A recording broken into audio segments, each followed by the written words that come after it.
What's up, you guys, and welcome back to another episode of the Smart Talk. We're talking about real struggles, real stories, and entrepreneurs that came from the ground up. Today, I got my homegirl Amberlynn in the building. Yes, sir. What's up? What's that, G? What's up, G? I ain't got your ass on here.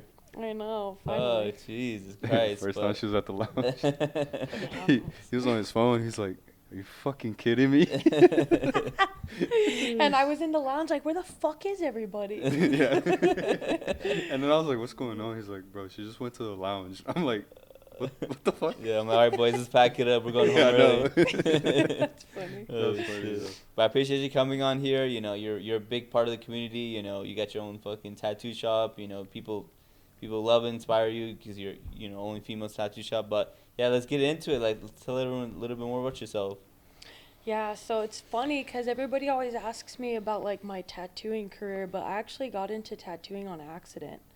So like if you know my backstory, my parents were both addicts, and then I spent some time as an addict, and sadly they both passed. So when I got clean, I decided that more than anything, I just wanted to give back to my community. I feel like New Mexico especially, like we have a pandemic of addiction, and it floods into the rest of our city in other ways, and I feel like we're really like hurting because of it. So I decided I was going to go to school for social work actually, and I wanted to do substance abuse counseling, and the end goal was to open up my own rehab facility. And then I was at the time working for an attorney here in town. His name is Adam Oki, and I hated it.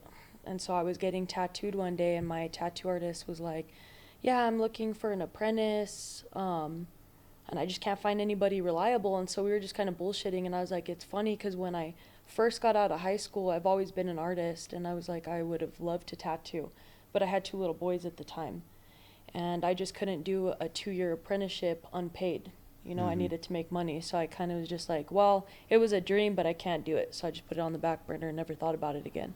And he was like, well, let me see some of your art. So I started pulling out pictures of my paintings and my drawings. He was like, Amber, you should learn how to tattoo because, like, you can draw pretty sick.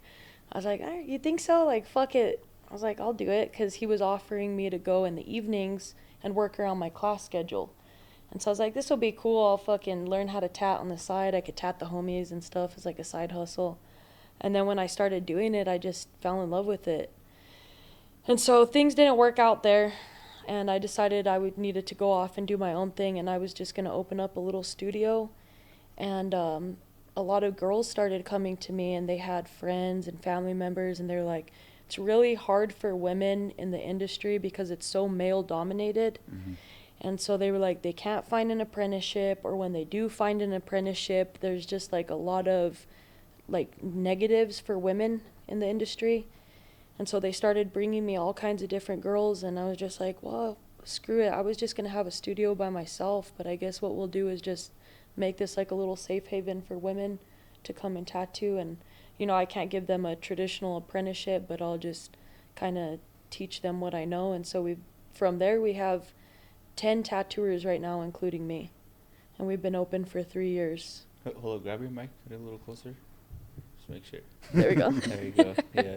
What were you? So you said you were like a substance abuse. Was that before or after you bought the tattoo shop? So I'm actually currently still in school for that. That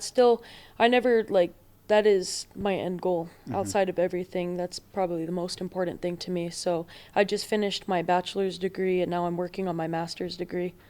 Congratulations. So, yeah, thank you. Appreciate it. Yeah, so. How was it juggling like all that, finding the time for school, tattooing, running the business? I feel like that's the perk of being an entrepreneur, is that you make your own schedule. And so as long as you are good with time management, I feel like, if there's a will, there's a way. If you really want it, you're going to make it happen, So when it comes to, your substance abuse, how did you end up, getting help? Did you get help, or how'd you get clean? A lot of people have asked me that, and I feel like it's different for everybody. I feel like, I don't even know if it was like divine intervention or what, but just one day I just got sick of my own shit. There should have been so many things where I was like, oh, now I should get sober. Like, I went to jail. I had to like temporarily give up custody of my kids. I wrecked cars. At one point in time, I think me and you were actually talking about this story. I remember getting out of jail, and I was so broke. I didn't have not a dollar to my name. I didn't even have a phone. I was that broke. And I was sitting in my car outside of a Starbucks trying to like use the Wi-Fi on a tablet. And I looked up in the rearview mirror and I see a tow truck, and I'm like, "Oh fuck, I better get out of here."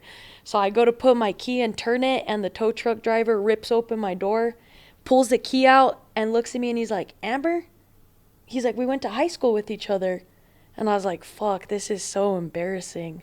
Like, I was so down bad at that time. And anyways, still that wasn't enough.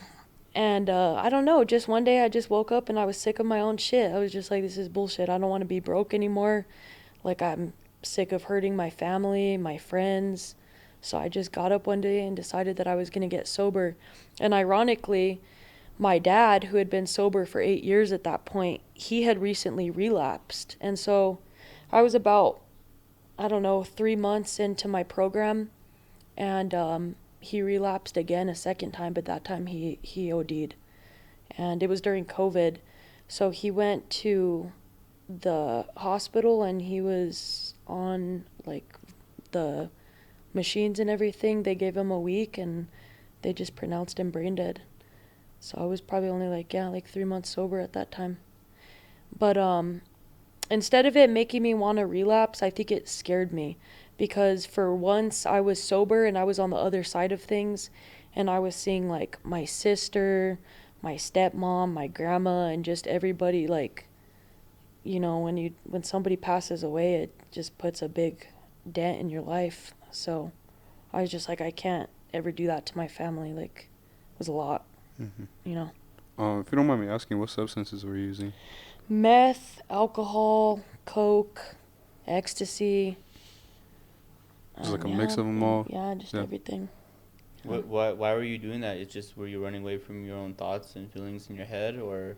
So I think that I always partied like recreational wise. Like when I was in high school, we would just party and everything.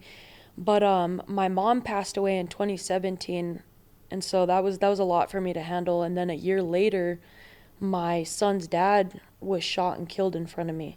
And so, like, I watched him die. He died in my arms. And I think after that, I just had really bad PTSD. And instead of going and dealing with it, I just was like, well, I'm just going to drink to feel numb. But it was so much trauma and so much grief that had piled up over years and years and years that I was like drinking to die, like getting high to die. You know what I mean? Mm-hmm. So I think that's probably what did it. I mean, I know you have a little sister. Do you always just try to motivate her to stay sober, to uplift her in anything she needs? Because, you know, you guys both lost your guys' parents. Yeah, I've basically raised her. Luckily, I feel very blessed because she's very different from me. I think she's a person that learns from other people's mistakes and not from her own. And so she's never been somebody that I feel like I need to remind her of these things. But I definitely helped raise her, and she lives with me now and works at my shop, and we're very close. Yeah, that's cool. That's cool. So I know you got the shop. I know you take a big pride in it being an all women shop. Is that like kind of like the slogan you guys want to just go for? Like, just keep it all women, just to make sure it's a safe haven for women? Yeah, it's funny because one day there was a male tattooer that had left a comment under my Facebook post, and he started just going in and telling me that I was sexist because I wouldn't hire men. But I was like, there's literally there's over 100 shops in Albuquerque. And if you go to any of them right now, they're probably almost all men, if not all men. So I feel like I'll always stay an all-female shop because I feel like there's a need for it. And it would be easier for me to hire men because, like, I have a shop full of female tattooers that are very early in their career. And so it's like we're all just kind of grinding and hustling to make money right now. Whereas, like, if I were to hire men, I could hire men that are already 5-10 years in their career and they're already making a lot of money. You know what I mean? But I'm just trying to help out. yeah, I just want to give back to my community. That's the whole point of this. So is there I wouldn't say a stigma, but is there cases of, I'm sure there are, but is it a normal thing for women to be harassed with male tattoo artists or have bad experiences? I feel like Yeah. But I feel like if you ask women just in general in their Mhm. life if they've ever dealt with that, they're going to tell you, yeah, like anywhere, any Yeah. workplace, you know what I mean? Anywhere where there's men or a lot of men, I feel like that's women Mhm. deal with that. Yeah, Yeah. it's just something that like me personally, I've never like heard or seen Yeah. being published about like women being harassed by male artists or Yeah. anything like that. But I'm sure it Yeah. happens just like with anything. Yeah. So So I know you said you didn't have like a nickel to your name and then your car was getting towed. So how'd you save up enough money to end up buying your own tattoo shop? I won't go into the details, but there was a lot of different things that came into my lap. I just feel like I surrounded myself with the right people at the right time, and there was a lot of people that really believed in me and what I was doing, and I had a lot of help. So yeah. So whenever you first bought your tattoo shop, how was that feeling? Because, you know, you went from down to the dumps, drug addict, to being an actual entrepreneur, being a business owner, living that American dream that a lot of people wish to desire. How did that hit for you? You know, I don't think it's hit until now because, like, when I first opened my shop, you know, it wasn't even my intention to be a big shop with all kinds of people. It was just my intention just to be a little studio and to go to college and to continue to pursue my dreams. And so when I started doing it, it caught momentum really fast. And then when I bought my shop right there on San Mateo and Comanche, I had to put in a lot of work, you know, because you've seen the pictures of it. Yeah. You know, it was completely destroyed. So I think I was just moving so fast that I didn't even really have time to take it all in. It probably wasn't until this year where I was like, wow, like we finally got to like sit back and see what all of us have accomplished together, and it's been cool. mhm. Mm-hmm. Yeah. How, I know obviously you're grateful for what you've had, but do you ever just like cry in bed, just like, oh my God, like I'm living in a fantasy, like this is crazy that, you know, all these bad things happen to me, but I've like persevered, and now you're a pretty big face in the tattoo community as far as females artists in Albuquerque, you know? Yeah. Yeah, definitely. I feel extremely humbled by everything and extremely grateful. I think sometimes I also suffer from like, you know, I'm like imposter syndrome where I'm like, do I belong here? You know what I mean? But I think that comes from trauma. So, you know, I just stay mindful and try to stay humble. Mm-hmm. How Yeah. about I remember last time we talked, you mentioned that you had opened not a speakeasy, but like a comedy spot. What was it? A lounge? A Oh yeah, lounge, yeah, yeah. yeah. So when I bought the building, there's like a little backyard on the side, and so I Mhm. wanted to make use of it, and so we just decided to do like a little space where we could pretty much do whatever. We've hosted comedy nights, we've hosted a burlesque night. We did a rap battle that was really cool. Some paint and smokes. That's pretty So cool. yeah, So is it still like going? Is it still a thing that yeah, you're doing? Yeah. yeah, Okay. yeah. That's pretty cool. That's cool. Do you want to like buy other shops too, or do you just plan on just having that one location? I think right now my goal is probably to open up a rehab or some sort of halfway housing or something in the realm of that community, Mhm. 'cause that was like my initial goal. So I don't want to get blindsided. I want to continue to work on that. Is Mm-hmm. tattooing, like the tattoo shop, is that something you'd be willing to leave behind in order to do that? I think that they coexist just fine, so I don't think Mhm. I would ever have to. Like I would one day like to incorporate all of my businesses into the rehab. Like I've thought about offering, you know, apprenticeships for people that have an interest in art or tattooing. You know, when I was working for Adamoki, I was doing his pardons and expungements, and so I feel like it would be a really cool thing to also work that in and help people file pardons and stuff, you Mhm. know, once they make it through rehab and everything. Mhm. Mm-hmm. Yeah. So how hard is it to be an actually good tattoo artist? You know, because people are like, oh, I want to be tattooed and stuff like that. But how hard is it to be an actual really good one? I think that it varies from person to person because it is a learned art, but obviously some people are just innately more artistic. I think that tattooing itself, there's a lot that goes into it, and it's just a constant learning experience. And like if you talk to people that have tattooed for, you know, 10, 15, 20 years, they'll tell you the same thing. There's always something new to learn. Are there any Yeah. cons to the industry that you would say?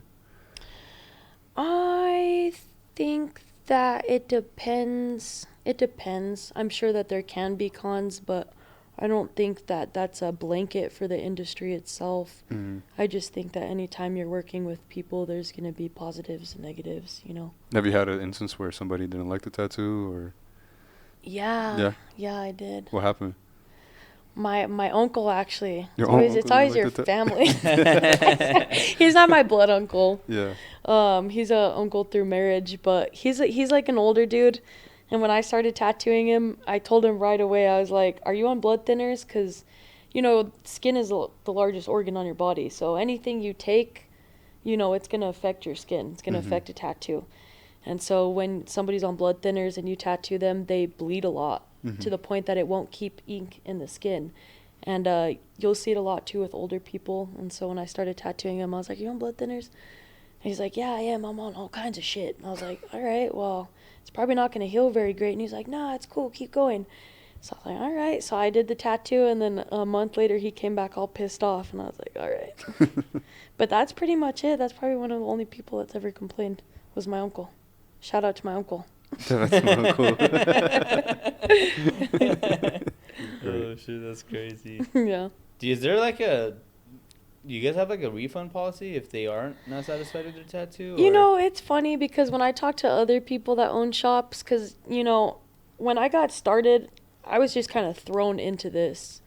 I didn't want to. I wanted to do a full 2-year apprenticeship, but I just, with the circumstances, I couldn't. So anyways, like I've sought out a lot of help and guidance from people in the industry. And so I have a few mentors that I look up to, and so when I run into problems like that, I'll ask them, and they're always like, "Man, fuck that person. Don't refund them shit." But I always do, just because I feel like more than anything, I just want to run a good business. I feel like that's important. So if somebody's not happy with the tattoo, I just refund them. Mhm. The I mean, entire it hasn't. amount? Yeah, Yeah? there's only been a handful of times that's happened. But So I know obviously, you know, I'm a business owner too, right? And obviously, if whenever you're not there, the owner, your employees are a representation of your business, right? So the people you hire, what kind of traits or personality do you look in for to make sure like, yo, they can represent my brand well and I want them in my shop? I think first and foremost, professionalism. There's been a lot of girls that have came into my shop and they don't even have any art to show me. Or when they do, it's like art that they've ripped out of a notebook and then like half-ass brought to me. And it's like tattooing is cool and it's like a cool job, but it's still a job. You know what I mean? You should still show up with some sort of professionalism, a resume, a book with all of your artwork. So like right off the bat, that's what I look for. And then past that, I feel like we usually know within that first 30 days, like we do like a 30-day probationary period just to kind of see if they're a fit for us and vice versa. And I look for just like how they interact with their clients and with us, and there's just a lot. And then obviously the tattooing, you know, you have to be a good tattooer. Would you sacrifice a better tattoo artist if they didn't have such a good personality, or vice versa? No, absolutely not. I've actually talked about that with my employees now. I think that it's 50-50. I think that you need to be a good artist, but you also need to be very personable because tattooing is so intimate, you know, and for somebody to be that close to you, spend that much time with you, and to be putting something on your skin permanently, especially because I feel like a lot of tattoos are supposed, like, to that individual, it's something very meaningful, you know, and so like I have to have employees that are very personable, kind, that work well with their clients. So that's super important to me. That's how I really built my tattooing too. Like that's how I built my own personal business. When I started, I wasn't the best tattooer. You know, I've only been tattooing for a couple months, but people just like to come sit with me, talk to me, laugh, you know, tell me about their problems, and we just really hit it off. And so more than the tattoo, I feel like that's what helped me build my tattooing career. Oh, I spaced out. Go ahead. Spaced out. Yeah. Oh wow. Have you had instances like of just a person you thought a person was a good tattoo artist or a good person, but then absolutely. once they started, I had a girl steal my vacuum one time. Still a vacuum. Shout out to that girl. She knows who she is. Yeah. You never got it back? No. No? No, hell no. I went in one day and she was like, "Hey Amber, I was tattooing," and she's like, "Hey Amber, the vacuum didn't work, so I went ahead and I took it home." I was like, "Why did you take it home if it didn't work?" Mind you, it was a brand new vacuum. So I was like, "This girl just stole my fucking vacuum." Did you fire her right there? No, I didn't actually. I should have. I should have though. I should Just have. took your That vacuum. should have been my first red flag. Yeah. What else happened? I won't go into the You don't go details. into Yeah, I details. won't go into details, but there's a bunch more Yeah. stuff. How is it like juggling with school, being a tattoo artist, and also being a mom with 2 kids, like raising it by yourself? I have a really good support system. I feel like my family and my employees are very supportive of me and what we're doing, and so like I have a lot of help.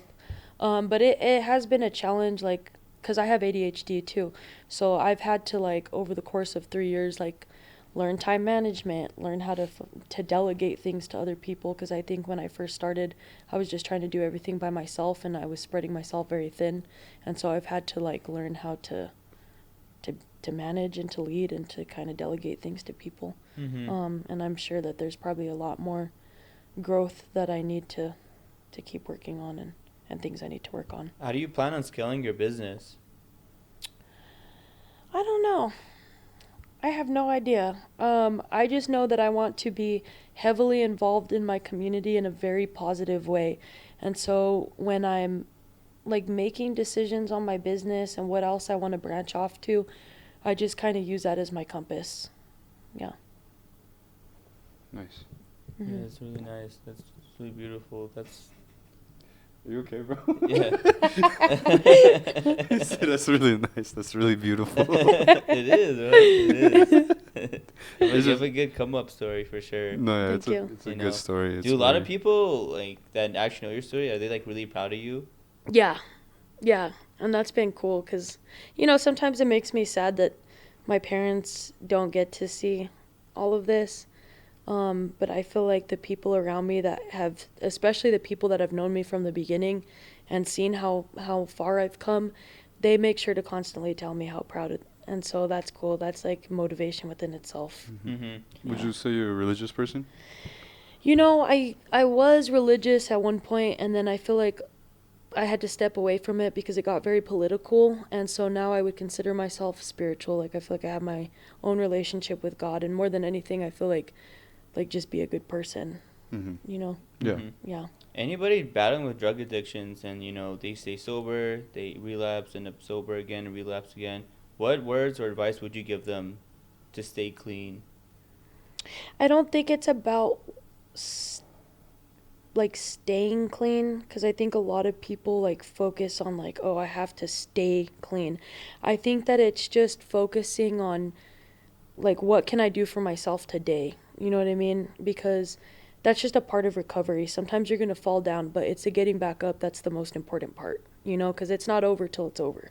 Mm-hmm. And so it's okay to fall sometimes, but just focus on today. Like right now, what can you do for yourself? One day at a time. Yeah. Yeah. Mm-hmm.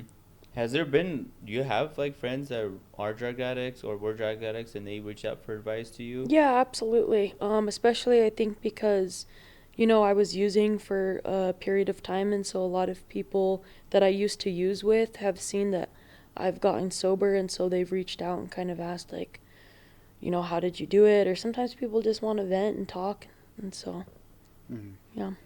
Nice. And you always have an open hand. Yeah, absolutely. And then when I was going to school, I had to do my internship, and I did it with a place here called Endorphin Power Company, and they're like halfway housing kind of, but the owner, Jeff Holland, also shout out Jeff, he's great. He has been able to offer a lot of resources, and so if people, vice versa, if people reach out to me, I can always give them resources. Nice. Well, I appreciate you coming on here, telling a little bit more about yourself. Sorry we had to cut a little short. No, it's okay, that was my fault. No, you're good. I appreciate you. But yeah, everyone give a huge shout out to TruTattoo. Give them a follow. Fuck with the owner, Amber. She's a great person. She's a good come up story. Thank Much you. love to you, fam. Thanks, But fam. Before we end today's podcast, I want to give a huge shout out to our 2 main sponsors. We got Hookah Kings, the top rated hookah lounge in New Mexico, and Merino Media, quality content for your business and image. And I see you guys next time on the Smart Talk.